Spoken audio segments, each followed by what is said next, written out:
Good evening and welcome to the Reel McCoy. I'm your host, Mephisto, and always with me, my co-host. All my feelings. Good evening to you, sir. Evening, buddy. What is the Reel McCoy? The Reel McCoy is your weekly movie podcast where we send you off to watch a movie. You watch it, come back to us, and we geek out on it, break it down, and split it apart to its various components that we like to discuss. Today we don't have a guest, so all my feelings will hug me because we're going super dark, super deep, and super annoying at times. We are discussing Very Bad Things, a movie that starts in Las Vegas and continues somewhere else in the ether. Well, not in the ether. How was your week, sir? All good? Busy. Yeah. Busy bee, as always. How many times you watched the movie? 3 actually. 3. I watched it twice. Yes. Once I did a review last Saturday night, and once yesterday, and then once this morning. I've seen this movie many times before. Mm-hmm. It's a quintessential dark kind of black humor. Very. After watching it a few times, I still get where the concept is going, where the jokes are, but I don't think they land as well as Peter Berg thought they would have. We will discuss it. I've watched it for the first time this week and then rewatched it again. To be determined. Before we dive deep into all that stuff, if you want to communicate with us, if you want to talk to us, you can talk to me on Twitter at Mephisto. Your DMs are open, or if you want on Instagram at Mephisto79. I haven't really checked it for a couple of weeks, so I may or may not have messages in there. Or email us at thereelmccoypodcast@gmail.com. Or, of course, this show is on YouTube, but it's also on other platforms just for convenience sake.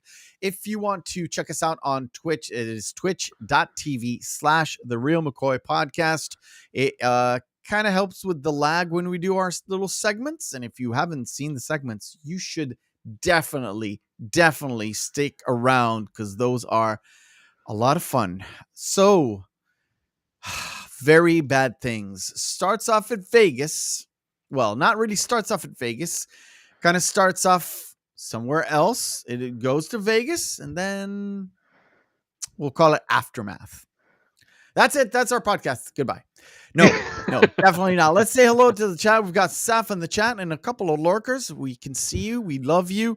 Keep on trucking. All right. Our first segment of the night is where we jump in, dive deep into the whole behind the screens of the movie. It is called Behind the Scenes, and we're going to go to All My Feelings. Of course, let's have the stinger. Production take 2.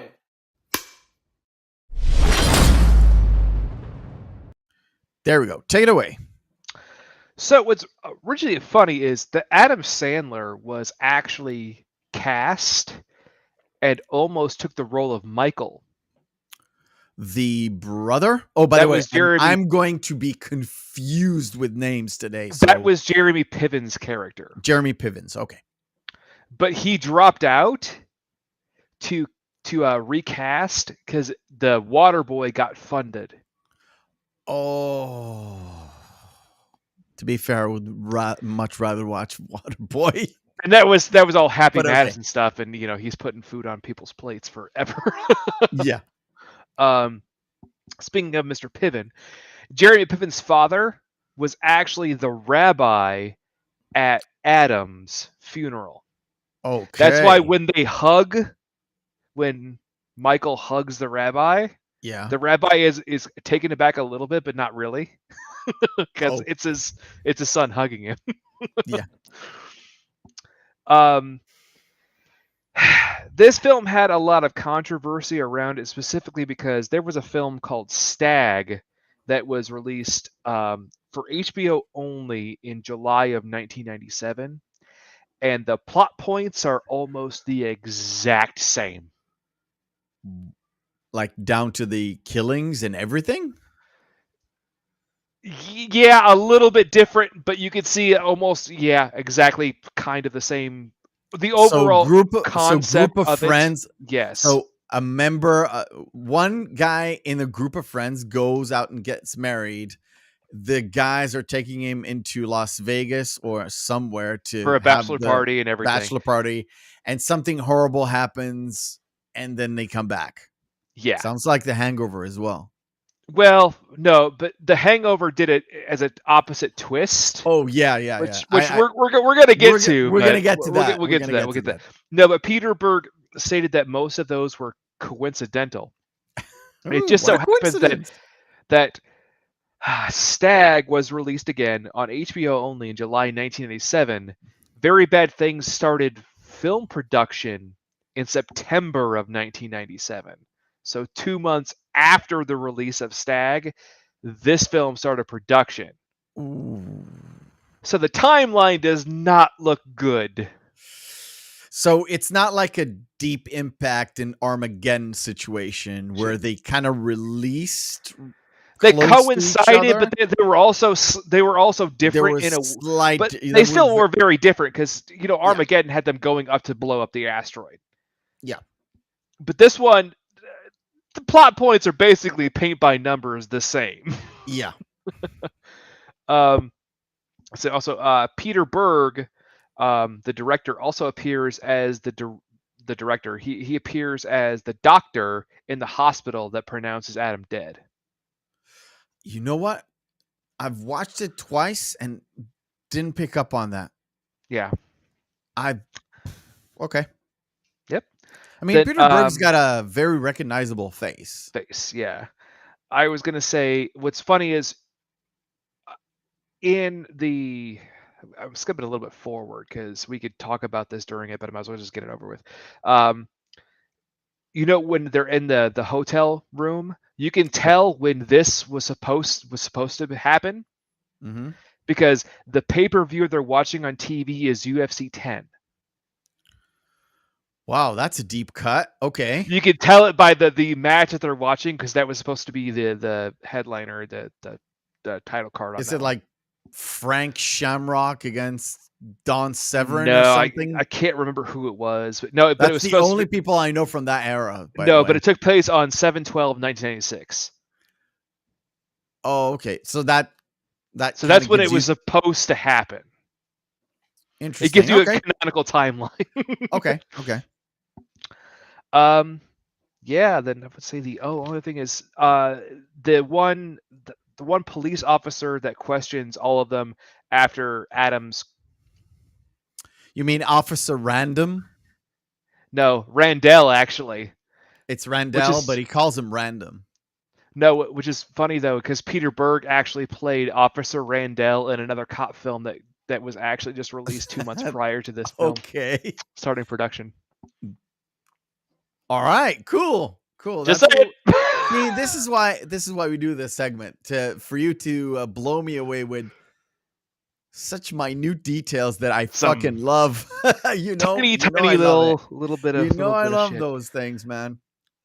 It's Then literally I think the if I only other could. one I'm gonna save for later. So All right, yeah, cool. but that's it. I mean, this is a very cut and dry, paint by numbers. There was no real issues with getting funding or any miscasts or whatever. So Yeah. Right. So we'll kind of start with the beginning and we'll pretty much blow through everything. The blow is coming too. So we get like an introduction of the story in terms of like light bullet points, I would say. So we Yeah. have basically the first scene that puts you in the mood, which is going a little bit further in the timeline, which is the wedding, and we yes. see John Favreau's character and is it Lester? Lester's the name of the character, or No, Lester that's is the name of Charles the actor? Moore. Charles Moore. It's Leland Orser, who Leland oddly Orser, yeah. enough, That's he and Jean Triplehorn, they met on set. Who plays Lois? They ended up getting married later. oh, all right, Yeah. cool. All right. We get a little bit of introduction. Let me just flash it on screen, and then it kind of cuts through to basically the start, I would say, or days a day or 2 days before, where you Yes. see John Favreau's character and Cameron Diaz's character having a discussion, which you would normally see between two young like a young couple. In a way, but I have to say, from the jump, you already get from the beginning that Cameron Diaz's character, Laura, is an absolute nightmare person. Oh yeah. Let me. I don't normally do any notes for this podcast just because I have so much stuff to do. But because I had time to actually watch it twice, and then the second time I literally did, like, everything was prepared, so I was like, okay, let's just do it. I wrote down my first bullet point is Marine County moms. That's my, so it's like soccer wine moms just before they get married. By the way, Janine Triplehorn, she's already the wine mom. She's already the soccer mom. Oh yeah. But Cameron Diaz's character is like, she is so obsessed with the fucking wedding. It was, again, watching it for the first time, she's insufferable. Like, dude, she's an insufferable bitch. Let's just call it as we see it. Yeah, that's supposed to be the whole point. And she's also beyond emotionally abusive as well. Oh yeah. And having watched Johnny Depp and Amber Heard trial for the past couple of weeks, I was like, this gives me a whole bunch of flashbacks, dude, because that is insane. Yeah. Insane. I was also going to say too, what's funny is she also, from the beginning, starts chastising all of his friends, and from the beginning she just blatantly calls out Boyd for who he is. She knows. She knows that Boyd's an irreprehensible like piece of fucking shit. Like you do not need this person in your life. Something bad is going to happen if you are with him. Cut to Boyd. The only person that I don't agree with her sentiments on is Charles, because what's wrong with Charles? He's been my friend since we were in the third grade. Charles is like I just don't see him. I don't see him in the big picture. That's her whole point. It's like,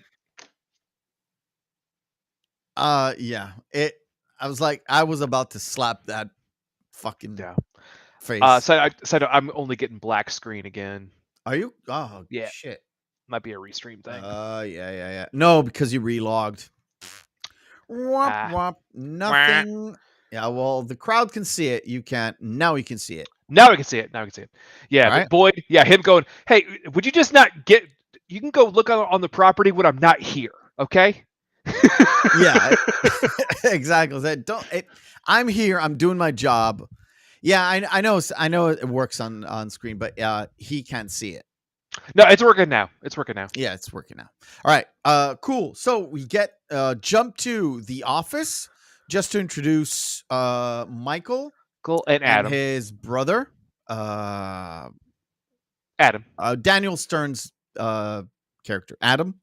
Yep. So we get a little bit of back and forth and just preparing everything. And of course, Cameron Diaz's character keeps calling. There's a problem with this. You need to take care of this. You need to take care of that. You have to take care of the chairs. Yeah, and the also chairs. With that emotional, abusive gaslighting. Do you love me? Do you love me? Oh, that drove me crazy. Yeah. Or it's that drove me crazy. Oh, God. Oh, you are evil. Oh, yeah, you are evil. if you need to profess your love every single second, you are off to a very bad start. Very bad start. So we got a little bit of introduction, and then we get... I would say the only thing that's important about there's already that kind of inner tension between Michael and Adam, the two brothers. Yeah. Where they are kind of diametrically opposed in just personality types. So yeah, the car ride, I would say it's worth talking about. Adam being a Jew, yes. the other point here is excuse me, is that a racial thing of Jews being cheapskates? I've never heard about that ever in my fucking life. It's considered a very stupid stereotype. I'll just put it that way. By the way, I don't care about racial things. I'm just stating overall for everyone who's listening. It's a stupid stereotype that is categorically false, obviously, but still. Anyway, but before that, when they were leaving, Favreau was the one who did the Vegas. Yes, I know. I was like, as a callback to Swingers. He's the callback to Swingers. It made me chuckle. So much. It made me chuckle so much. By the way, Boyd, again, you can see how asshole Boyd is when he's comparing Jews to Mexicans, because what's the term that he used? They all look alike. Yeah. Yeah, I know. It made you cringe. It made me cringe too. I mean, I told you, I don't care about these things, but I know how... Well, now it's super sensitive, but even back then, and it's not like it's Tarantino using the N-word to make a point. It's just to show how Boyd is an insufferable asshole. Oh, and it gets obviously it gets way worse because he's clearly a fucking psychopath. Oh yeah. But we'll move on from there. I was gonna say too. I want to touch one thing because it was definitely in my notes. As soon as I've seen this, please tell me what is the first thing that is on your head. Just when you see this picture. It brings nothing to you, right? This is like, okay, this is like suburbs, it's suburbia, right? yeah. So it's suburbia. This is almost to a T the same street as Pump Up the Volume, a movie that Christian Slater did at the start of the 90s. Holy It shit, it you're looks right. almost exactly the same. It could have been literally the same street or the same town because suburbia is. Wow. Well, the same thing how Berg kind of reminisces on his previous work. Maybe this was done on purpose. Maybe this was done on purpose. I don't know, but that's the first thing that came to my mind. And remember, when I watched this the first time this week, I think it was Tuesday or something, I saw this and was like, holy shit, Christian Slater and Pump Up the Volume. Like that. That I was like, oh shit. Okay, let's see if there's anything to connect that character and that character. Cause and there's nothing. Like Boyd is completely different from what Christian Slater. Boyd is more like Happy Harry Hard-On rather than yes. rather than the boy who make believe he's Happy Harry Hard-On. Just for those who know, go watch Pump Up the Volume if you haven't seen it. Yeah. And the character of Triple H, I like it. Triple H and Boyd are very much asshole-ish the same. All right, Yes. cool. The only thing I was going to say too is what's funny is in that conversation in the car, how like, oh, well, stop, Adam, you're being a Jew. Like, no, he's not being a cheapskate. It's the fact that, well, he's got one kid who is severely physically handicapped. He also has another child. And also, as we find out later, he's going broke. Oh, well, oh, shit. I can't show that. That's too much tit. Yep. I need to get a good shot. Well, that's a good shot. Then so just in the middle while you find the next scene. So no, that's fine. We get the whole Vegas to Vegas. Set up. They're all just sitting around drinking and everything, like a typical kind of bachelor party and having a good time. And one scene we did kind of gloss over was him calling the prostitute, the hooker, and just having her to come. And he said, well, lap dances only. Anything extra will be paid for by them in cash. Yeah, it just sets up the prostitute being there, not nothing really to hang by. But yeah, it sets up the party, and then of course Michael takes the prostitute to the bathroom, and she tells him, "Look, it's extra. You're gonna pay for it." He says, "Yeah." No, okay. Okay. Go ahead. I would say the only other thing that I have to say that's important because it comes back later is the conversation that Kyle and Adam are having in the bathroom about being a parent. Oh, well, We'll skip that, I guess. Yeah. It's not really important. It comes back, but what's so funny about it is that it ends instantly when Charles busts in the room and goes, "Hey, the stripper's here." He goes, "Oh, okay." So they have a sexual encounter. Well, they're fucking anyway. They're fucking, and he fucked her so hard, her head literally got stuck in a coat hang, and she dies instantly.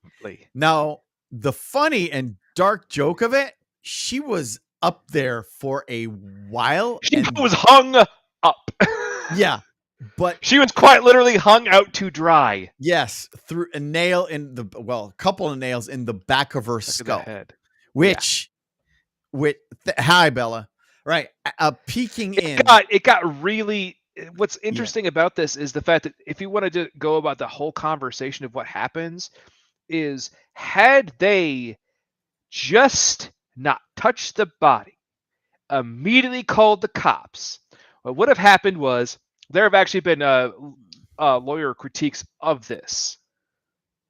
Yeah. Where essentially what would have happened is that the very worst case scenario that would have happened is that Michael would have been charged with involuntary manslaughter, but he would have got a very, very reduced sentence because it was at its core an accident.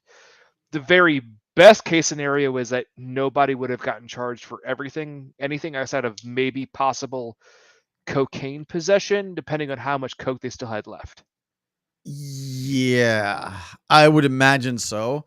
The thing is with this whole scene, again, of course, they panic because they're normal people, but the only one who doesn't panic is Boyd. And after a very elaborate conversation, he offers them two choices: one, cops; two, desert. And which means we're going to take this body, chop her up, and just bury her in the desert and leave.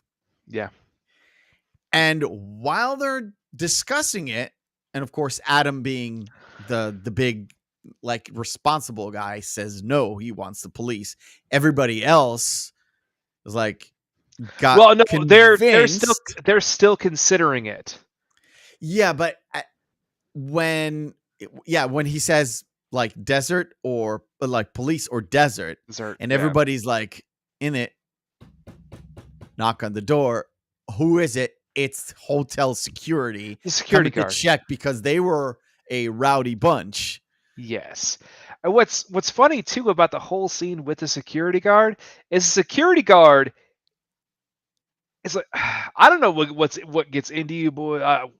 Seriously, like, you come out here and you ruin shit, but then it was Boyd who slips him that wad of cash in the front of his jacket pocket, and he goes, "It's fine," and everything's okay. Had he had not turned and saw the body, the corpse in the bathroom, everything would have been fine.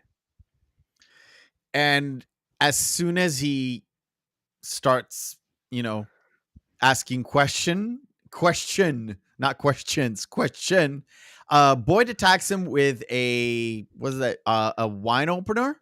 Yeah, it was a corkscrew, and just rams him in, and they close it, literally close it behind him. He knocks once, and they they jump, and then he dies. And now they have a couple of corpses. Bodies. And so everybody votes desert. And see, what's so funny is the fact that, it was the whole situation turned from potentially involuntary manslaughter to now just outright murder one for all of them. Yeah. Like they're all culpable now. Like, you're fucked. You're completely fucked. I love it that they have like a Reservoir Dogs moment inside a Target or a Walmart. This is obviously in a hardware store. Whatever. It's a Walmart. I say Walmart. It's a Walmart. Yeah. Whatever. Doesn't really matter. It's probably the hotel department store. And I think it was it Fatboy Slim just playing in the background during that too, I think. Yeah. I really don't remember.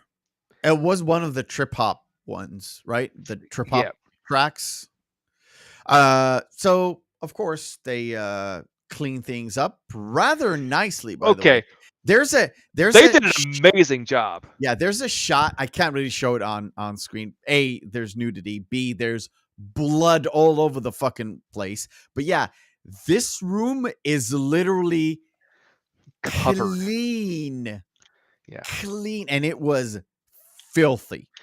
Now, what's funny about that scene, though, is if you go back and watch it, it has one of the darkest, funniest moments in it. When Charles is in the bathroom, when Boyd has the Sawzall and he's starting to cutting to him, and Charles in the background trying to pick something up, and he slips on the blood and just does a pratfall. And he falls. Yeah. Oh, God. It makes me laugh out loud every single time. And so they literally cut everybody up. They put them in the suitcases. Oh, I forgot my point. When they were all drunk, I know it's going back a little bit, but it's my forte. Anyway, so when they were talking, so going back and forth, they were drunk. It's before the prostitute comes in. They said something about Israel has a king. No, they don't have a king. They have a president. Doesn't matter. We do have a president, but he's not the guy who's in charge. He's like But you have a prime minister, right? We have a prime minister. Yeah. We have a prime minister and a president. But the president is like the guy who does the pardons and being official, but he doesn't have anything. A figurehead more He's than a anything. figurehead. Yeah. The prime minister. So they didn't say the correct name. They said Yahoo, which is it's Benjamin Netanyahu. Yahoo. Yeah. Okay. At the time, he was prime minister, but later on, he got ousted and then came back and was there for like another 15 years. It just made me laugh because it was the sign of the times, late 90s. That's the guy who was in charge, but later on, he was in charge for a very, very long time. Well, what's Just made funny me too chuckle is a little about they got even the political position wrong. Yeah, and they got it completely fucking wrong, and Yeah. it just made me chuckle a bit. Well, because I come from Israel. It's kind of you Yeah. know, it's funny to me in the circumstances. I don't even know why it was put in there. Like seriously, it had it's nothing actually, to I do think with the it- plot more than at anything, all. it's just to really show how actually just ignorant these people really are. Maybe, but the thing is with the burial scene, which comes up next. We'll start with Yeah. this. Perfect picture of Jon Favreau. Yes, let's go. He was like pointing in different directions. I'm like, what the fuck are you doing? You're just making sure everybody sees who you are from every direction. Everywhere. Yeah. If you ever been outdoors. By the way, we're here. Yeah, exactly. If you have been outdoors in the dark. By the way, they should have packed a flare gun and shot one up. Just to I mean, if you want to be low key, don't flash a fucking flashlight that goes for miles and then turn it which way like a lighthouse. Holy hell. That's number one. Number two, Adam being the correct Jew, by the way. Yeah. Saying, well, they can't enter heaven unless their bodies are whole. Yeah, but literally he missed the point. They need proper Jewish burial is without a casket. Yes. It's physically in the ground in some sort of cloth shroud or something that when the resurrection comes, holy hell, it's stupid. When the resurrection comes, they can rip through the shroud and be raised by the Messiah. Don't get me started. It's dumb as fuck. Well, that also it's also the more I don't know, but responsible option overall, because burying people in caskets is not only an outrageous waste of funds, but also inherently fucking stupid. And it also got a lot of people killed in the late 1800s. Do you know why? Oh wow, they're comatose. Well. We think they're dead. Well, now put them in the really ground. Dead. They realized they opened up the casket and realized, oh, there were nail marks on the inside of the coffin. They weren't dead. Or maybe they were just vampires. No, on all seriousness, they kind of got it right because you have to have your whole body parts in. Now, let's go deep. Let's go deep with this. If we're going dark, I'm going to give you a dark moment in the life of Israel. So we had an APC that was carrying a lot of explosives, right? They had 3 people in there. And I think it caught like an RPG. And an RPG, what it does, it goes in to the thing and then it blows up inside. So everything got blown out. Like all that was left was like the wheels. Everything just blew up like a cake. Like it's like if you put an M80 in a can of tuna. Very similar. Anyway, the problem with that is with the Jewish burial, you have to have pieces, like whole pieces, to bury. So we had people doing the step-by-step method is you put everybody in a line and everybody said forward and they take one step and they look down, Forward, one step, look down. So that's the way to thoroughly scan a large area. They did that on their hands and knees to find human Wow. remains. Now, you want to talk about dark? That's fucking dark as shit, Yeah. right? To find pieces, not a whole pieces, because they had like a rabbi certificate that says, well, we know they're in multiple places. Yes, Yes. that's dark. So on a lighter note, on the same dark humor note, is that Boyd says, because, well, who gives a shit? They don't even have Jews in China. And Adam, Adam immediately goes, Yeah. that's not true. That's not true. Michael, tell him. And Piven's character goes, technically, he's right. Also, one of my notes, 1/4 Chinese Jew. But so as they're reassembling the bodies, Charles is slowly starting to unravel a little bit. Oh yeah. Oh This yeah. is the only time you ever see Charles break at all. Yeah, he has like a super serious meltdown, but Boyd, because Boyd is such a fucking psycho, I go, he's yeah. the one that is like I'm putting everybody in a perspective. It's like, are you fucking kidding me? Yeah, then they have that Damn. I believe it was Boyd, or was it? It was either Boyd or it was Michael when they're actually. It's like, I think I got something here. He throws it up and he goes, heads up. Yeah. It was her head. It's like, Yeah. Peter Berg, you asshole. All right. Cool. Right. Let's get in. Let's go from super dark into something A little bit of a lighter more affair. light. We're gonna go to our first segment of the night, and it is called Missing Marquee.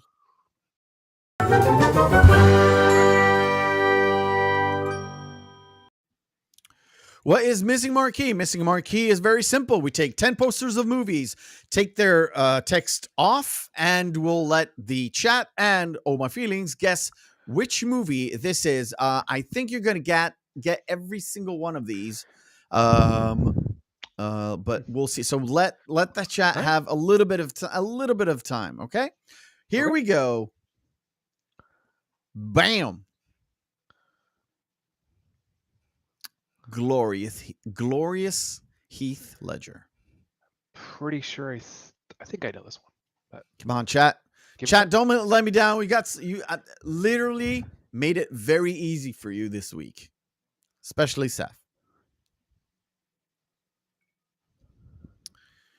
People, not talking, just lurking. We got DK. Yep. And Knight's Tale. Let me pull them up on the screen. Hey, nice one, dude. DK nice and one. Oh, not tee. Thank you. All right, cool. You know what this is, right? Cool. Got it. Chat on it. Let's go.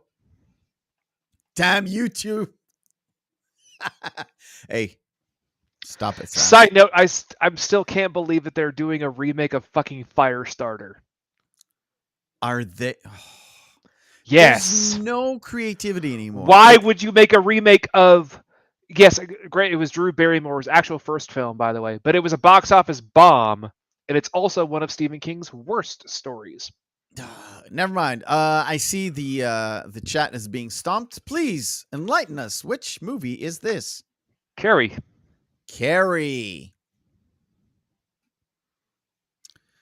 Saf, if you don't get this, yeah, I think your son will be disappointed in you. Come on, guys.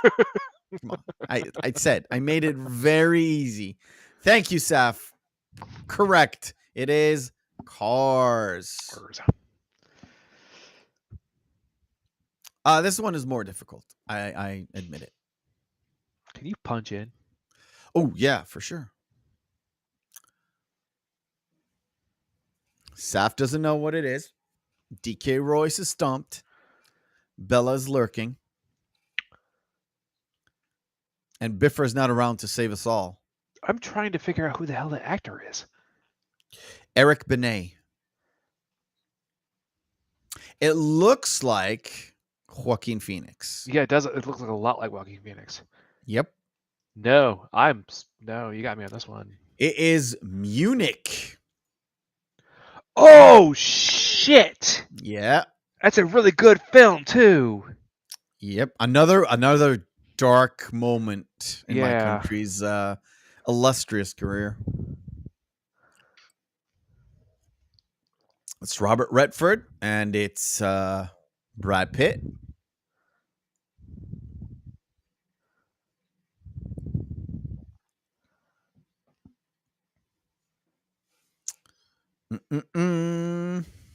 Pip says zoom in the middle. Oh, yeah. It's Yeah. basically shots from the movie itself. Yeah. I think the most recognized shot is, if you can see my mouse, it's this one. I think I know this one. Yeah, go ahead. Is this Ford versus Ferrari? No, it is not Ford versus Ferrari. A little bit earlier of a movie. I think nobody knows, including you, so... This is the one about the Indy cars. No, it's not. It is not a war movie per se. It is Spy Game. Spy Games. It's about Beirut. No, CIA I've never seen in it. Beirut. That Never sort of seen it. time. It's not super good, but Come on, this one. says so. It's right there. You literally you cannot remove the title from the movie because it is right there. I can't. I can put it more farther away. Maybe it zoomed out a little bit, but that's basically the official poster for it. I don't think it even had any additive things. Maybe on the Blu-ray. It is, of course. It's Grand Budapest Hotel. It is a Grand Budapest, and it's a hotel. Right. Next one. It is Al Pacino. It is Russell Crowe. Saf says pass. I think you should answer this, because otherwise we'll be here a lot. Like both very young, Utes. Yeah. No, drawing a blank. Inside Man. You know, that one's easy. This one's easy. I told you. Hey, I can't give them all away. I thought you're gonna get the Inside Man. I have not seen that, and I can't tell you how many years. And I think I've seen it Wolf twice. of Wall Street. Thank you, Saf. Yeah, we're getting better at this.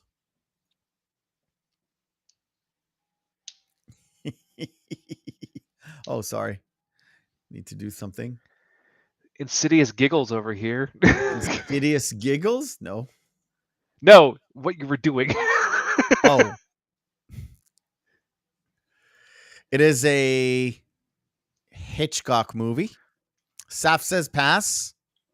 Before my time. Most of them are before your time. You're like 25 years old, Saf.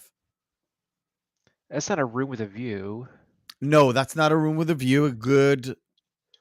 When I saw this for the first time, I was like, yeah. Is that North by Northwest? DK Rose says, I haven't seen this one. Up now, to you. Is that H.G. Wells? The Overcoat? No. That's not W.C. Fields in The Overcoat either. I'm trying to think of who that actor is. Give up? It is drawing a blank. Touch of Evil. Wow, that's a deep cut. That's a deep cut. It's a Hitchcock movie. Wow. Now, I know the fact that I know what this movie is. I know that I haven't seen it, and I know I don't know the name of it. Okay. I've seen it. I know the name of it before I know the name of it, but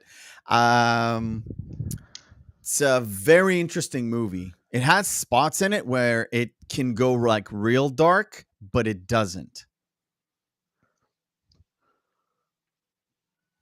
Come on, guys. It's pretty new. I think it's 2014. No, it's later than that. I think so. I think I have it written down here. No, I don't.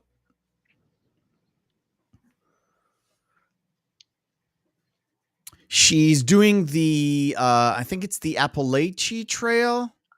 The Appalachian Trail. Yep. I think so. Everybody's freaking stomped. It is Wild. It's called Wild. Yep. I know I never saw it. I've seen it. It's pretty good. I would say also what it Matt, is, it's pretty good. Real quick question. Did you hear about that one Hollywood actress that got stabbed the other day? No. Who? Really? What's her name? Reese Witherspoon? No, with a knife. But gotcha. I don't like I have a soundboard and it has sounds on it, but it won't work with the studio we're on. So, goddamn, go watch it. It's not like your blowout fucking no, actually, movie. that was supposed to be the renaissance of her career renaissance. It was the first really major big like indie film that she did that got a lot of acclaim. Yeah, and she also got naked for the part to boost. Let's just say this: the parts where she's naked, you can do without her being naked, and it won't change anything, right? Yeah. So that tells me she was willing to go the distance to, attract the male gaze, which I like. Hey, can't hold actresses against that. All right, so I want to touch upon that little conversation on the way back. So we're back to the movie. That little conversation that Cameron Diaz and Jon Favreau had, where she's like, "Oh, did you have a good time? Oh, it sounds like did you take some coke? Did you do some coke?" And he's like, "Nope." And she's like, "Well, it just shows you she knew exactly what was going on." And what was the first thing she asked about too? Oh, about the chairs. The chairs? Did you take care of the chairs? I was like, "You insufferable bitch. Oh, you bitch. Oh, you bitch." Anyway, she's like, "Did you take some coke?" It's like, "Nope."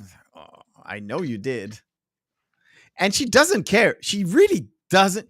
She cares about the chairs more than her future husband taking fucking coke. Well, she does care about, also him potentially having sex with a prostitute, which we'll get to later. Yeah. But during this whole process, each different character is going on their own sort of odd path. Yeah. Michael is becoming a little bit more unhinged in his own way, where he's becoming more enraged at Adam because Adam is the one who's losing his shit. Yeah.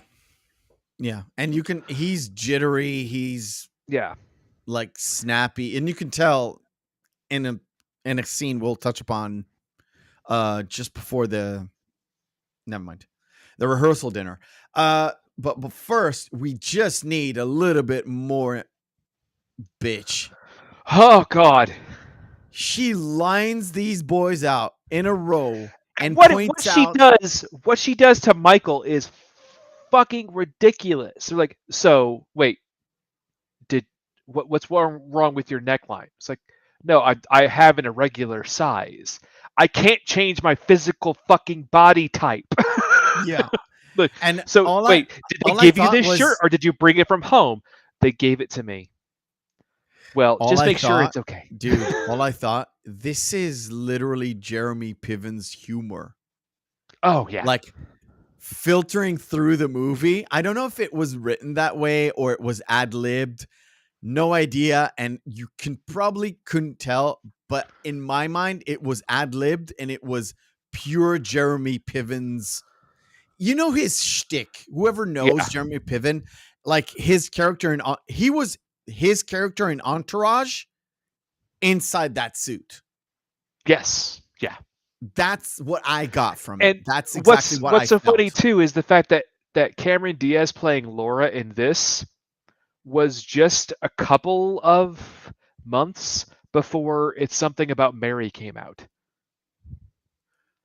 I think you're mistaken. I think. Or was that before? No, never mind. I think I might be wrong about that. I think maybe you're It's Something wrong. About Mary's before that. I'll pull Anyway, it no, I was talking more about her range, though.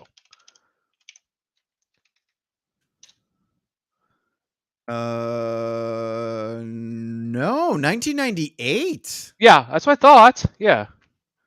I thought it was 97. So yeah, this It was July 15, 1998. Yeah, it was.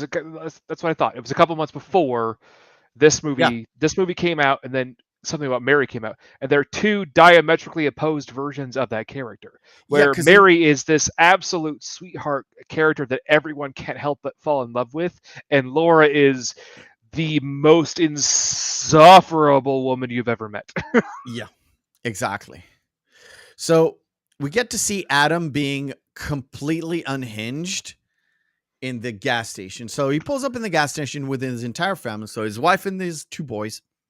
And he's filling up the gas and he's looking around and everybody looks like either a cop or an undercover cop or something. Yeah. Even the gas attendant. The guy who just asked him, like, "Hey man, how's your minivan?" Yeah. And he's like a genuine question. Just if you're just talking to somebody, it's like, "Hey man, that's a nice car." Or but to him it seems like, oh no, this is the car that we use to dispose of two bodies, so that's an undercover cop. Especially the mustache didn't help that man's sake. That argument, to be fair. I was like, and also, his kids are fucking nightmares. Oh. And why the hell would Lois, the wife, egg them on by going, if you well behaved, they'll give you he'll go in there and he'll get you Whizzers. Which is what just the fuck is Whizzers, by the way? It's supposed to. They couldn't use the name Twizzlers. Oh, okay. I know exactly. I never ate a Twizzler, but I know what the fuck it is. It's just licorice. Yeah. Yeah. It's cherry flavored licorice. Yeah. So. I even ate it. Just I didn't call it Twizzlers. Anyway, yeah, but I know what it is. Yeah. Okay. And he comes back because there's no Whizzers. After he literally knocked off half the fucking store because he was so unhinged. So unhinged. And the guy inside just get out. Just go. Just go. And of course, when he pulls out, he storms out and he literally drives. It's like a bumper to bumper. They don't smash the car. Nothing happens. He literally stops before and his wife bumps, and a scene later they show up. It literally shows up in the rehearsal dinner with a nice shiner and basically a broken nose. Yeah, basically a broken nose. What's really funny too is, had you not noticed that that one of his sons was physically disabled before, yeah, you would have thought that was part of what happened during the accident. Yeah. Because the first time I watched, it's like, oh man, even the kid got screwed over in this. I like it that she casually strolls in. Yeah. Now, to be fair, to be perfectly honest, it was a good time for Janine Tripplehorn to get a nose job, because that's how you look after what? After you get one? Yeah. A week after you get you actually get one. So I was like, This is after Waterworld? Yes. Before. Waterworld was 96. Yeah, okay. Giant Bomb nearly killed her career. Then she got a big actually career boost, not because of this film, but it's an HBO series. Yeah, she was in with Bill Paxton. She was in the Bill Paxton Mormon TV show. Yes, multiple wives. Right? Yeah, but I can't remember. Well, that's a little bit later. Yeah, that's the early. That was that's early the 2000s. fat Janine Tripplehorn, not the thin Janine Tripplehorn. Yes. Never mind. Hey, shut up. So everybody's having a good time ish, but Adam Adam slowly Adam losing it still. completely loses it, you mean? After the whole gas station ordeal. Mm-hmm. I wanted to get to this. Yeah. He literally comes to the boys and they have to remove him from, they have to remove him because he's going to go apeshit and tell everybody at the dinner he's like, they're taking him out. And they have an altercation outside. I know I'm jumping real no. further ahead. The worst thing about this is that their altercation between Michael and Adam, the two brothers, where Adam is screaming out loud, "You're a murderer! You're a murderer!" It's like, shut the fuck up! You do realize you're culpable in this. Shut the fuck up! But you can tell he can't live with himself. It's just Yeah. going into the absolute extreme. So every single, like from the boys, every single one is to the fucking extreme except for Jon Favreau. How this man is taking that ordeal and having to deal with all these completely different characters and his future wife. The man is a You mean his future monster? Yeah. The man is a literal saint. It will come up at the very end. Anyway. Oh yeah. Jumping to Michael goes crazy. So he wants to just. This was the other line that I wanted to bring up. Go ahead, because I know you wanted to talk about this. Go ahead. So as Michael he's fuck you, Mr. Minivan. You think I'm this terrible person? I'm this waste of space, this waste of life, and this murder and everything. I'm gonna ruin your car. Fuck you, Mr. Minivan. So he wants to drive his Jeep into the minivan. If you notice the shot they have, he is pulling the wheel to the right. The car moves slightly to the left. Oh, to hit Adam. Okay. I didn't notice that. So they got the shot wrong. Completely wrong. Well, that's not irregular in movies. Maybe. It's not a major plot point, but if you were to psychoanalyze the behavior in this, you're like, oh, wait, did any of this really happen? Was this all in his head? Yeah. No. Don't start with this. I've had enough unreliable narrators. Saf. Now. Thank you. Saf, that wasn't the case though. All right, because cool. Even Peter Berg admitted the fact that it was shot wrong. Oh, well, that's his fault. Never admit to anything. Yeah. So the boys see Adam whisper something into Janine's, ear just before he died. And of course, it kind of sets off Boyd and Michael in one direction where he's being super unhinged, and Boyd into what the fuck happened. Is she gonna, does she know? We don't know what Adam told Lois. And the major thing is, I think what Adam told Lois was the note that Lois found that we'll discuss in a minute. Yeah. But the other important thing too is showing the Boyd's complete sociopathy. The way that he is crying to the Officer Randall. Yeah. Officer Random. But then he turns it off immediately. Oh yeah. Yeah, on the dime. He literally has a tear. And it sounds like he's choking up, and then he immediately goes, has some sensitivity. Yeah, we've been through enough here. It's just with all these questions. What about all these questions? Everybody's sad, don't you know? it's a little bit, obtuse. So we have a little bit of altercation in the diner where you can see Michael being unhinged, and the kind of well, yes, him going flat out like, I killed my brother. I killed him in cold blood. It's like, and here again, where did you not learn a lesson from what just happened to your brother? Shut the fuck up. and this is where it was rough for me to see, not this rough, not this particular scene. The fact that Michael's like being super unhinged, and he goes, I'm sorry. And the wife, like Lois, doesn't really, she's not angry with him. No. Right? It seems like every single time they do a mistake is because they over exaggerate in their own mind what happened and what might happen.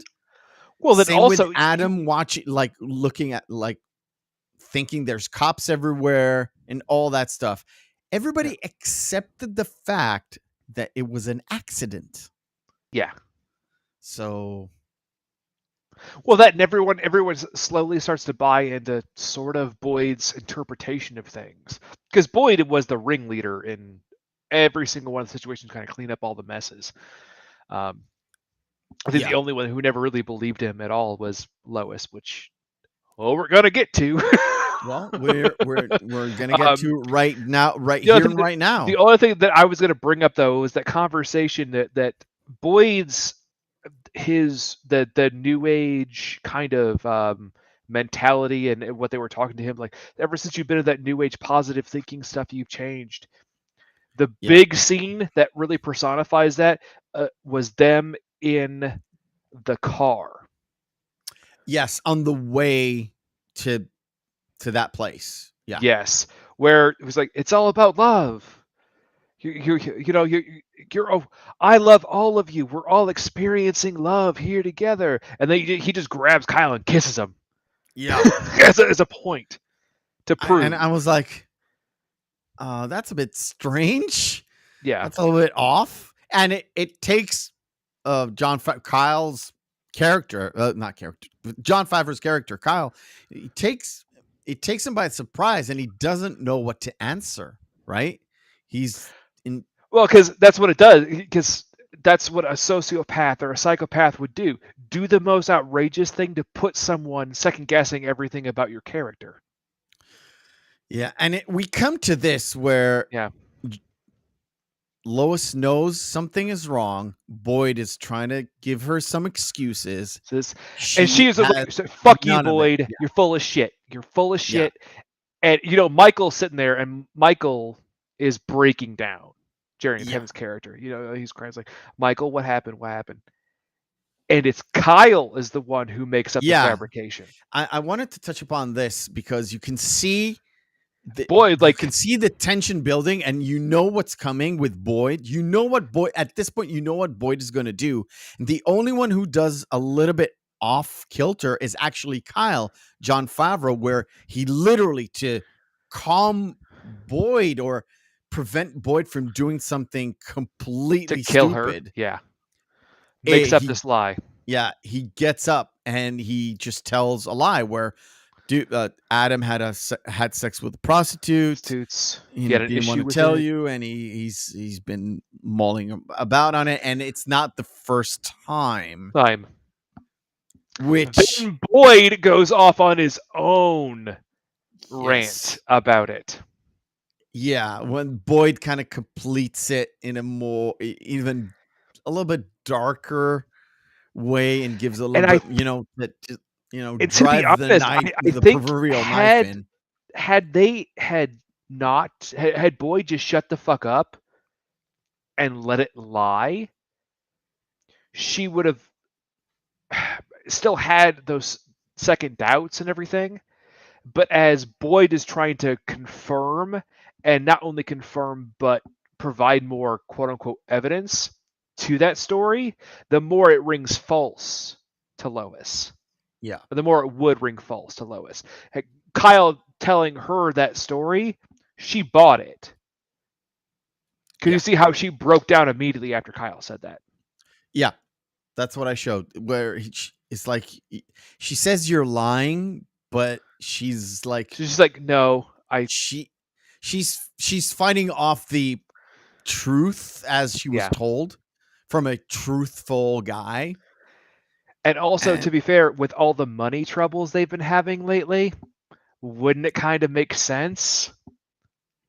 so Boyd and the group goes to the bar, but Boyd decides to end Lois because he's a fucking psycho. Go.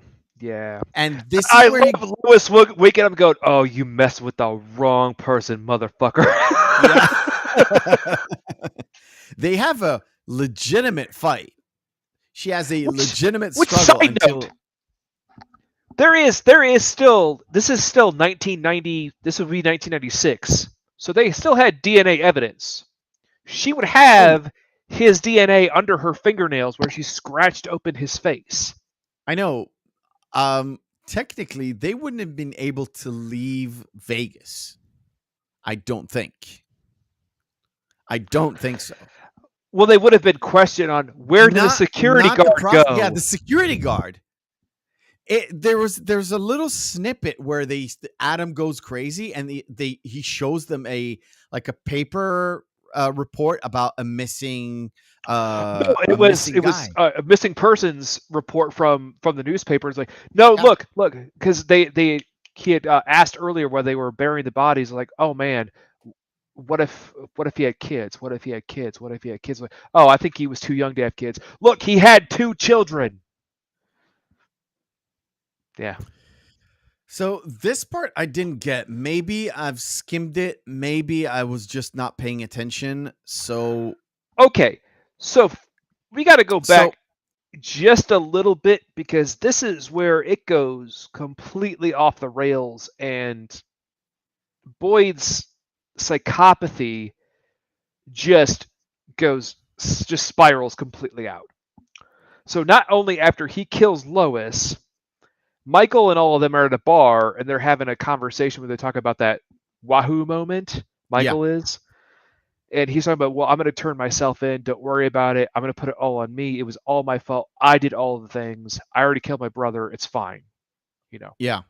Which you're like, okay, this is going to go well for the other guys and hide Boyd's craziness.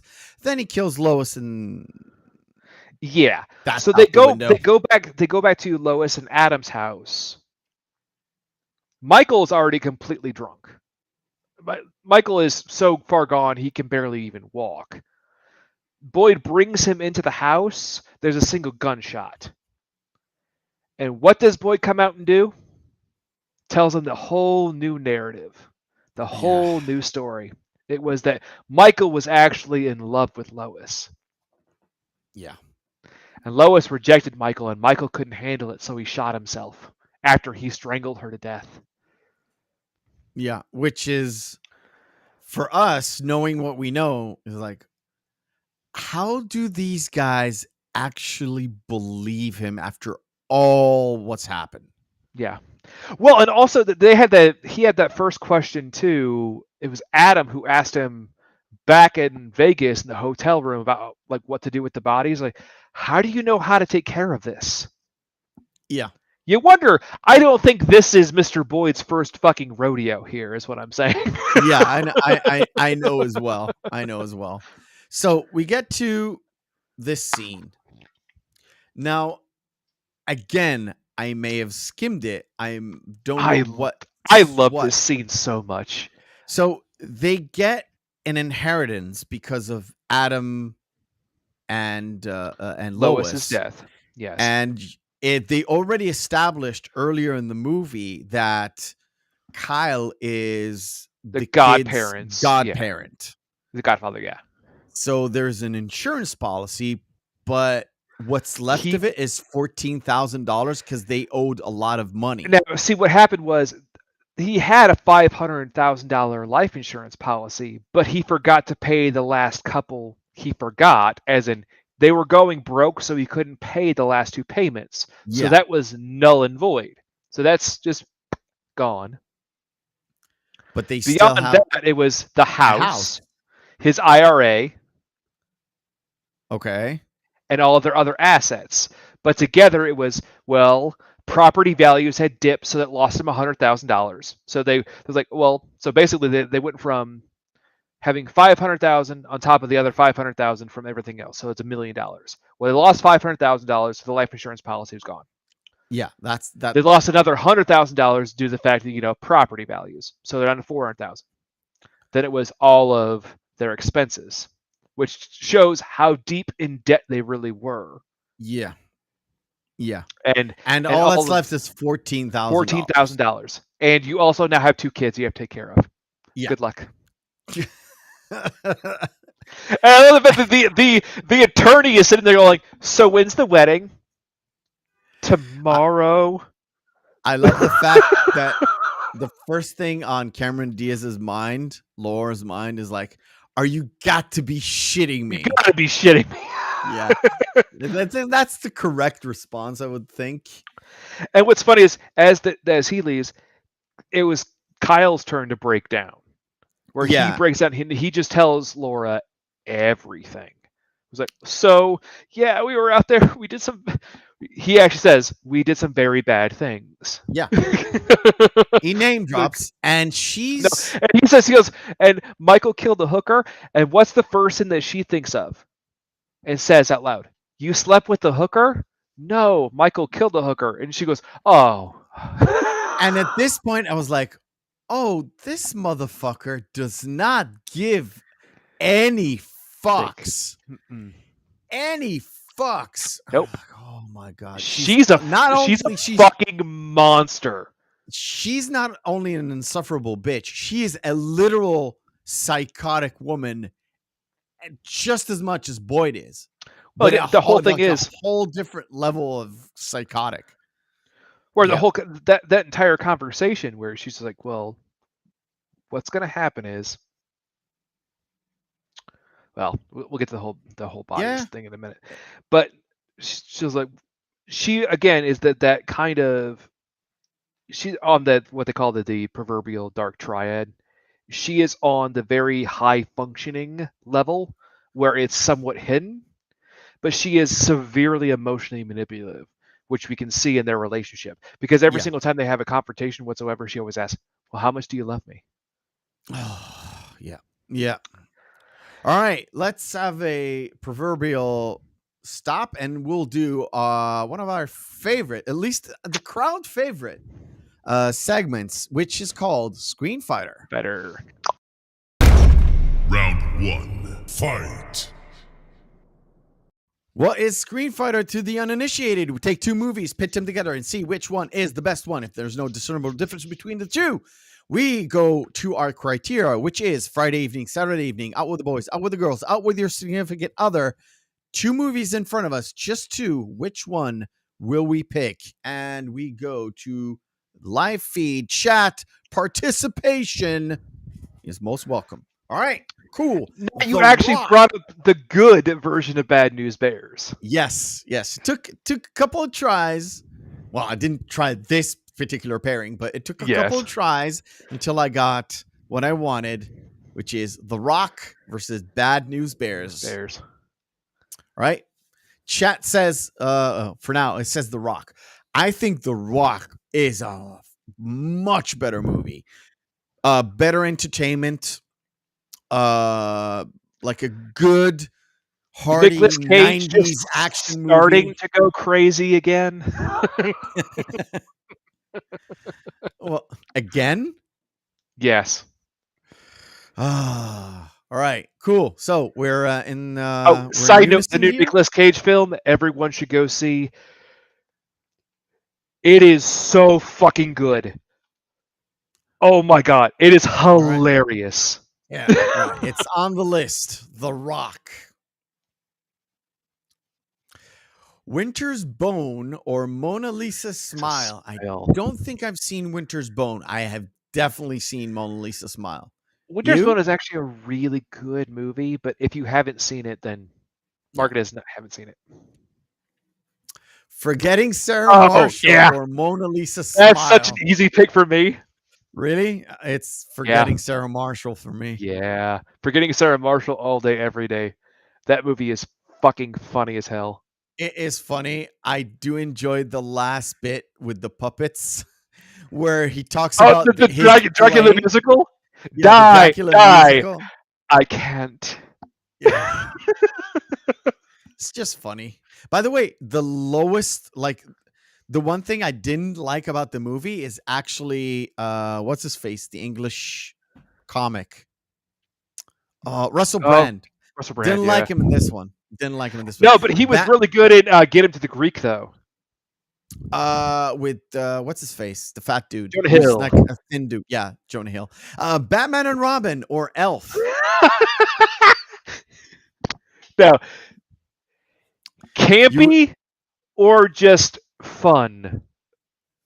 You have to remember, in Batman and Robin, Bruce Wayne as Batman pulled out a credit card called the Bat Card, and it had an expiration date of never. You would be surprised what I picked for this one. You're going to go with Batman and Robin. I know you are. Batman and Robin, because puns beat Will Ferrell. Uma Thurman was in it. Why was Uma Thurman in that movie? It also had a very weird version of Bane. Yeah.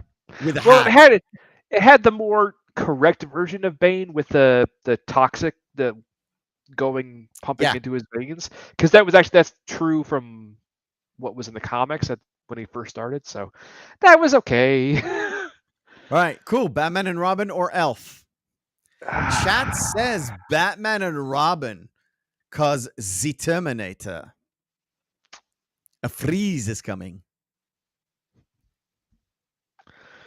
I have to go with Batman and Robin, because if I'm going to watch a terrible movie, I'm going to watch one that's going to make me laugh. Kung Fu Panda or Some Like It Hot? You'd be surprised what I'm going to pick. If you say Kung Fu Panda, we are no longer friends. Oh, it's definitely Some Like It Hot. Oh, Some Like It Hot's a great fucking movie. It's a great fucking movie. You can watch it today. It's very contemporary. Yeah.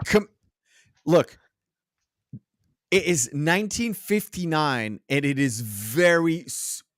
First of all, it's ultra progressive, but it actually is super funny. They take tropes that you can put in today and make it work in 59. Yeah. It works. The story's good. What it is, the comedic effect is good. It's just good. Some Like It Hot is what I like to refer to as an evergreen film. It will always be relevant at some point in time. It's like Casablanca. It's always going to be a great fucking movie. Chat says Kung Fu Panda. You don't know. Too bad, we win. You don't know shit. I Am Legend or Lethal Weapon. I can't believe they're making I Am Legend *2. Maybe now they're not. well, yeah. I don't know if they are anymore. I was going to say, I Am Legend was actually set up to be an actual trilogy from the beginning. It was based on books, right? Yep. But I think the guy who wrote the books, seriously didn't like the movie. Well, we all seriously. He didn't because it really just took the ending of the book and changed it completely. Oh, yeah. Yeah, which he hated. Well, of course, Saft loves. I've been fucking Riggs and Murtaugh. Yeah. I'm too old for this Tron shit. Legacy or The Lord of the Rings: Return of the King. Now, the only thing that Tron Legacy has going for it is the soundtrack, which is done by fucking Daft Punk. Amazing fucking soundtrack.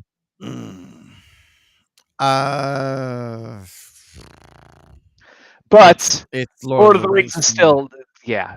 I mean, that's the only thing going for Tron Legacy is that. That's it. Guardians of the Galaxy or It's a Wonderful Life. Now this, oddly enough, is a very, very easy pick for me. Yes, it's probably A Wonderful Life for you. No. Really? No. I've seen It's a Wonderful Life so many fucking times. If I hear him say, "I'll lasso the moon one more time, I will strangle someone to death. I will pull a Boyd on someone." Okay? I don't have the emotional attachment to It's a Wonderful Life ever. Yeah. I've seen it more than once in my life, but Guardians is just Guardians is so good. it's so good. Like I said, I've watched it recently when I did the whole shorts thing. It's pretty fucking good. Speak about a movie that I've seen many times this week Now this one and is last actually week as well. this is a good debate right here. Back to the Future Part 2 and Toy Story 3. I am going to go with Back to the Future Part 2 because I don't like Toy Story at all, let alone 3, which is supposed to be the better of all of them. I think prefer it is the number best 1. one of all of them.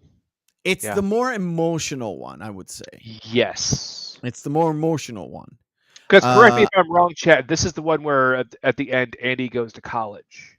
Yes, and it's the one where they go into they hold hands on the way to the lava pit. The incinerator, yeah. Yeah. Which was supposed to be like a big emotional thing. Maybe I'm a stone-hearted person, but it didn't work on me. I'm gonna go Back to the Future Part 2. DK Royce says Back to the Future all day, every day. So does Saf.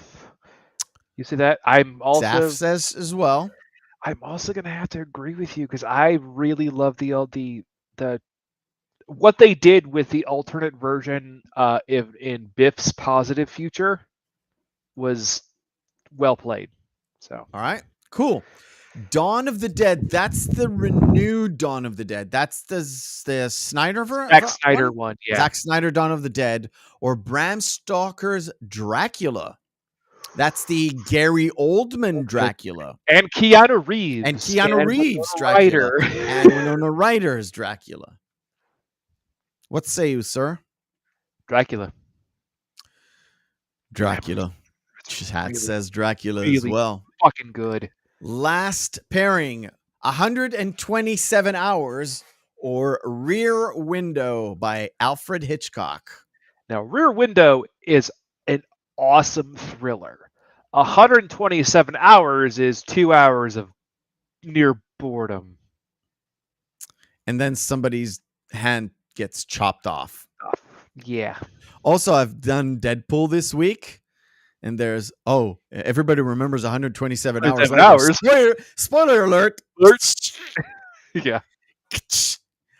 Rear Window, even though like I'm not really a big Hitchcock fan, I think I've said it before. Rear Window is a really interesting concept that if you would do some sort of a remake of it, could work today. I think there is a movie, I don't remember the name of it. I think there is a movie that kind of exploited the whole I've seen the murder, but I haven't seen a murder. There are so many it's a trope. It's a trope. It's a trope, but the trope started with this. Yes, yeah. The trope started with this movie where you think you know and you didn't. Anyway. No. Yeah. It is a Rear Window for me, and I think the chat is lagging behind today. I don't know what it is. Yeah. Even Twitch is lagging a little bit. I literally have the YouTube stream on the kids' computer, and it looks fine to me. It's by 15 seconds. Huh. I don't know what it is. All right, cool. Okay. Let's round up this movie. Let's go to the wedding. Okay, let's go straight to the wedding. So it cuts back to it's just Kyle and Charles again sitting where their knees are. It cuts to basically the start of the movie, like the very first scene, where it's just before they come up, and then Charles somewhat goes somewhere and disappears, and that's where Kyle and Boyd have their final confrontation, where Boyd, the first thing is being, again, a psychopath, The first thing he's more interested is the financial bit because he's going, hey, I know that he had an insurance policy. Where's my fucking money? It's like, Yeah. Which leads me to believe that something was planned a long time where ago? that's what I think why that's also really the reason why Boyd killed Lois was to get the money. We'll get the money as well. Yeah, it's weird. It's very weird. But why I think it's weird is because it's so far into the movie where the wrap up is literally it's the last 10 12 minutes of the movie, and the wrap up is imminent, and you spring that on me. So where are you going to go with this? It doesn't go anywhere. It literally doesn't go anywhere. So they have the confrontation. They get into an argument, they get into a fight, and it's oddly enough, it's Laura that comes in showing her own psychopathy, comes in and starts beating him over the head. Yeah. And the motivation With the is clothes you hanger. are ruining my wedding day. Yeah. That's her motivation. No one is going. I waited 27 years for this. No one's gonna ruin my special day. Ladies, trust me, it's not worth it. Potentially committing murder. Wait. Not worth it. Let me get the entire focal point. Ladies, it's not worth the trouble and the money. Trust me. It's not. It's just not. So we get a female minister. That's progressive. That's 1998 in a nutshell for you. Yeah. I mean, it's not out of. Is it out of the ordinary? 1998. Not really.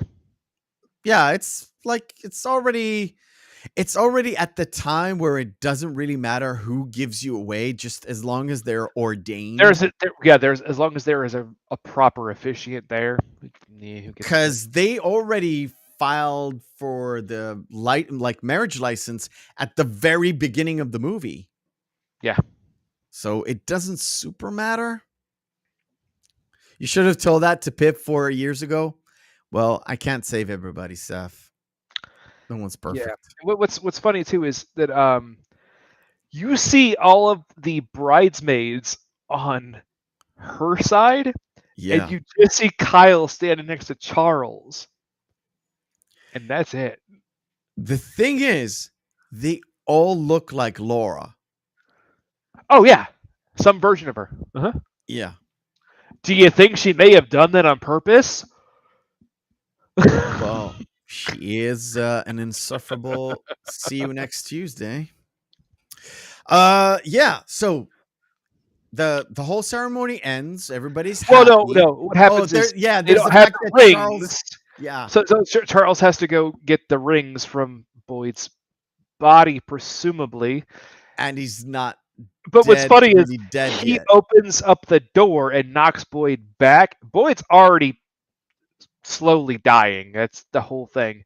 But to Charles, I would think in his own mind, he inadvertently thinks that he killed Boyd by knocking him down the stairs. Yeah. Even though he had no a tumble down the stairs, even that was less than half a flight of stairs. It would not have killed anybody. You may have sprained an ankle or something. No, he was dying anyway. Yeah. And of course he comes in and everybody hears got the tumble. Rings. Yeah. Everybody hears the tumble, but the scream when Boyd grabs his hand. Their head. It goes literally goes over their heads. Like, nobody's going to check that. Okay, no.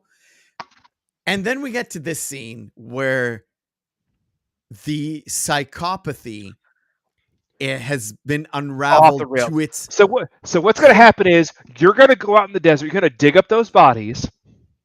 You're going You're gonna put him somewhere else, and also, you know what? You're gonna kill more too. Yeah, you're gonna kill Why your are you friend gonna, Charles. why are you gonna kill Charles? Why? Yeah. Well, he's a loose end now. He's got to go. And also, you know what? Kill the goddamn dog too. It's like the dog too. It's you gotta close loose ends here, dude. Oh, and The dog didn't see nothing, and he can't even speak. Literally. The thing is, but the thing with Charles is, oh, by the way, I got the best shot in the world. That's the money shot right there. Yes, that shot is so good. I love that shot. Peter Berg framed that perfectly. So they go out in the desert. They dig up the bodies. After watching Swingers last week, I'm almost tempted to say Vegas, baby, Vegas, because that's the same face he does. Yeah, Vegas! Yeah, which he probably did in the car and in the dub. Yeah, but the thing is, he doesn't kill Charles because Charles. But Charles is out there, and the only thing, you know what he's talking about the whole time? Look, you know what? I'm gonna, the speech that you made when we first started burying these people, you were absolutely right. This is a point in our lives where we can do something positive now. You know what? I'm gonna adopt a little brother. The fact that I don't like immediately Hollywood, like, yeah, I want to adopt the little black one. Like, dude, come on, don't say it like that. Well, to be fair, it's better to have inner city kids, I'm joking. Well, no, but I think he was thinking probably what he was thinking in his own, privileged mind was like, well, this was what I perceive as the most people that need the most help. It's like, I'm going to do that for like the people that need it the most. So yeah. Charles' intentions were good all the way through the end. It comes from a good place. It sounds horrendous. It sounds like 1998. It sounds like it's very 1998. But so they get back into the car, and even the dog looks up, and he's in the back seat as they're driving back and covered in dirt. Because he couldn't even kill the dog. Because let's face it, and the whole accident, they have an accident, and why isn't Kyle wearing his seatbelt? It's beyond me. I don't know. Why? Well, I no idea why. And the only thing I can think of is because he's just out of his mind at that point in time. He's just lost it. But Kyle is the most sane of everybody, including Charles. So I would argue that Charles is actually the most sane out of all of them. But Charles is the first one to actually join Boyd in the fact that, we need to bury these people in the desert. Because he's back thinking in Las Vegas. He's thinking of it on a rational angle because he had just, he just gone through that table that was full of cocaine. You have to remember, give it context. Context is key here. I think that Charles was really the most rational and sane out of all of them in the long run. If not Adam. Adam was really the one who was the moral anchor. Yeah, maybe. So but then after the accident happens, it's just, even at the end, you see how Kyle is adapting to his new life. Again, he has no legs. And again, he's trying lost to do all his legs, Lieutenant Dan. Sorry, I had to put it in there. You lost your legs, Lieutenant Dan.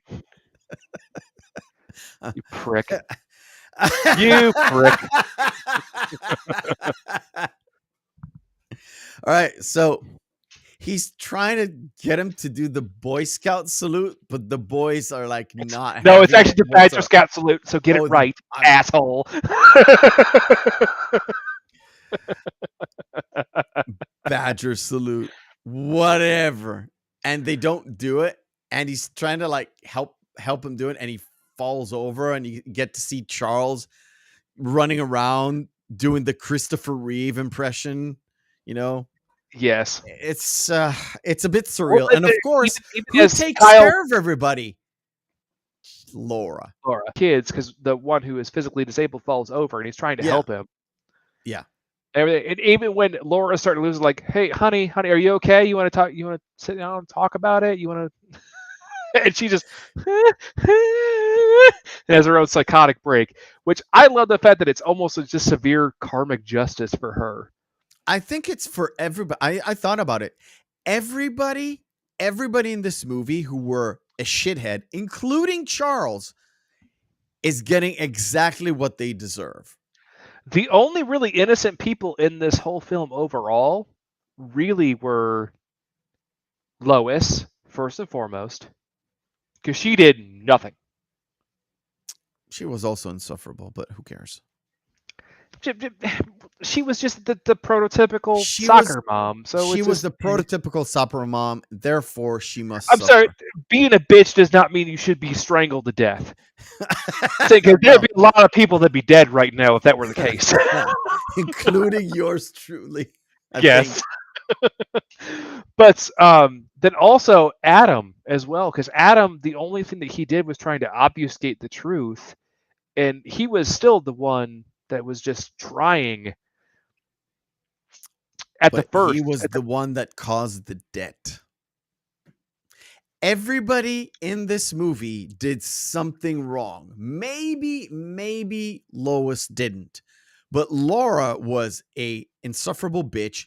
Plus, she was like, let's So say, nearly, a hidden she also psycho. nearly killed someone too. I mean, let's be fair.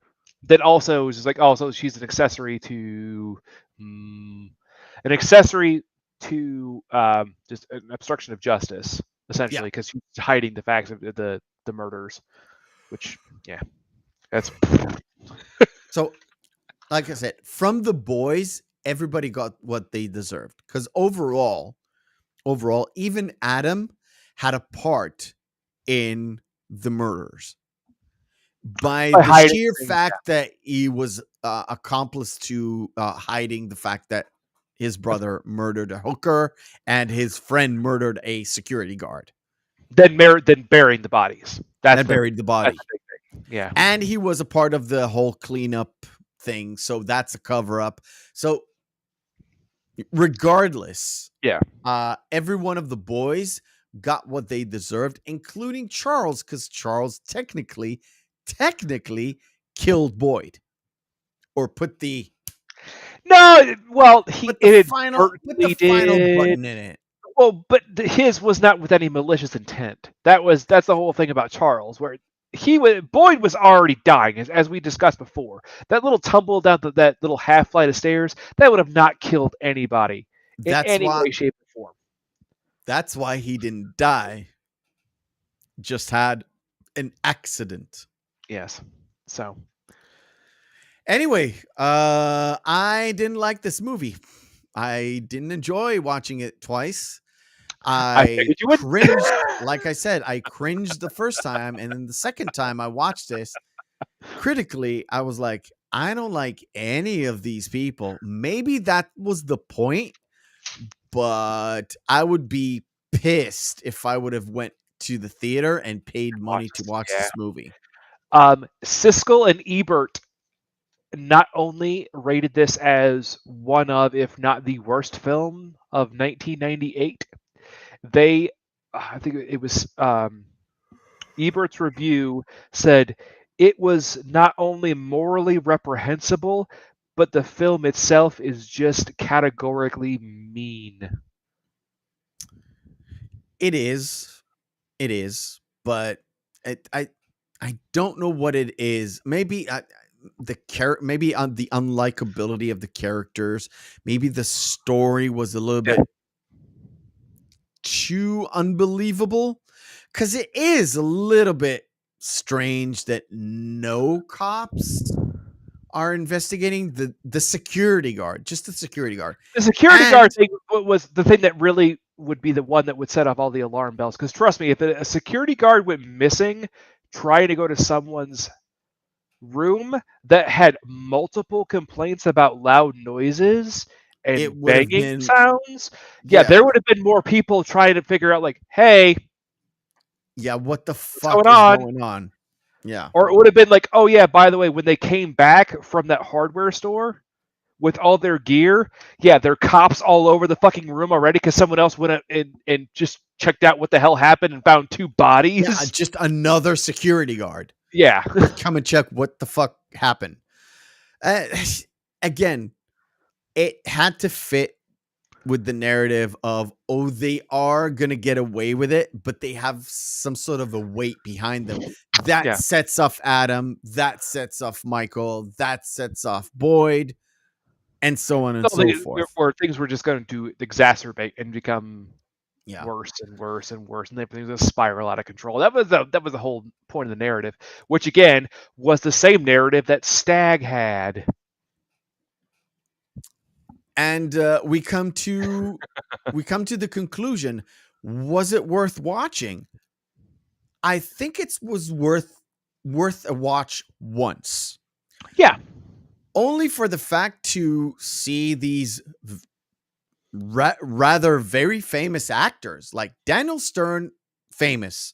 Jeremy Piven, maybe a little bit less famous, but on his way. John Favreau was, again, a little bit unknown. Cameron Diaz was already at the start of a fantastic career. Yeah. Christian Slater, already a pillar. Again, Janine Triplehorn. Yeah. Laura's dad. I don't remember the name of the actor, but he's a character actor in a lot of movies that you've seen. A lot of movies that you've seen. That's about it. There's a lot of very much keeping that cast to get together in certain situations. Well, then it's Nothing also more. it was when Peter Berg had just directed a big hit a couple of, I think about 6 months prior to that was released before this. It's kind of an indie hit. But yeah, no, it's the same thing where it's like you see all the stars are aligning. We're like, oh wow, I'll go watch that movie. And it definitely had that little indie flick kind of feel to it. Yeah, where it's cheaply filmed, like small budget with a dark tone to it, which a lot of indie films have a dark tone to it because they try especially to do more mimicking life thing. Oh, really? No, I think that was more prevalent in the 90s because they were always, what they were trying to do was they were trying to recreate Tarantino. Maybe. Yep, I would say maybe. Again, worth the watch once and throw away just to make sure you've watched a movie. And that's about it. That wraps the roll up, I guess. All right, next week we conclude our Vegas month with a movie that happens in Vegas, about Vegas, and same bachelor party kind of theme, but it's on a more positive note. It's gonna be fun. Yeah, and it does have a dark tone to it, but it has a lot of slapstick humor. And we are going to have a big guest. Oh, we are going to have a lovely guest. I'm going to call him lovely. No, we're going to have a guest for that. The Hangover. If you still haven't watched it, watch it all the way through the end. Get all the nasty Zach Galifianakis bits at the end. Watch the uncensored. It's a hoot. It's a hoot. And we'll get to talk about the Joker during that as well. Because that was and Rain Man and lots of other stuff. Yeah. Cryptic? It's not cryptic. It's Big Mike. Well, I said it's a big guess. Big in the name. Yeah, go watch The Hangover. I have it on Netflix as well, so it's going to be a tremendous watch. Okay. Last things before we go. If you want to interact with the show, by the way, if you're on YouTube and watching this, thumbs up, smash the like button, subscribe to the channel. It's been growing and growing lately, so it's all good. If you want to interact with us, mainly me, because All My Feelings is a very busy man, at Mephisto on Twitter or at Mephisto79 on Instagram. You can email the show, the Reel McCoy podcast at gmail.com. If you don't want to watch us on YouTube, you can go to twitch.tv/the Reel McCoy podcast, and you can Try and watch us there with a little bit less lag for all the segments. I know the lag is horrible, but can't do nothing about it. Until next week, have a great weekend, guys. Short version. Oh shit, I forgot. Oh, we end the show with the short version. Sorry. We end the show with the short version of Very Bad Things. Okay, here we go. The short version. Why did you forget the tent check? We'll just stay off the property until I'm off the phone. Why? Because that's the way we do it. Do you love me? Dude, I'm more than I ever imagined I could ever love anyone. Straighten out these chairs. I'm holding for Tony. Don't hold anymore. I have a chair problem. The choices are simple. It's desert or police.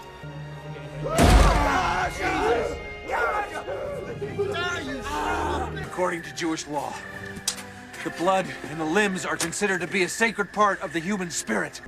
You sound a little funny, honey. Did you do the cocaine last night? Nope. I'm gonna be home in like 4 hours, okay, hon? Dad!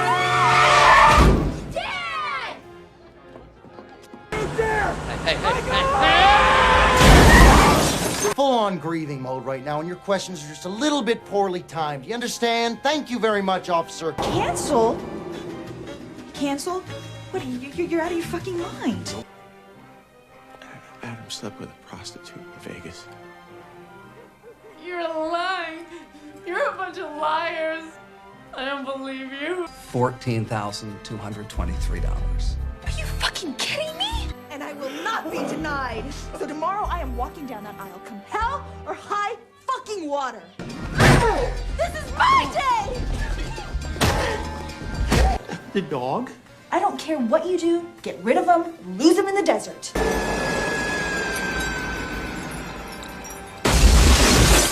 Come on, let's see the Badger salute. Oh, no. Come on, let's see the Badger salute. And I've worked hard on it too, god damn it. Jesus. All right, guys, thank you very much. That was our short version. We will see you next week.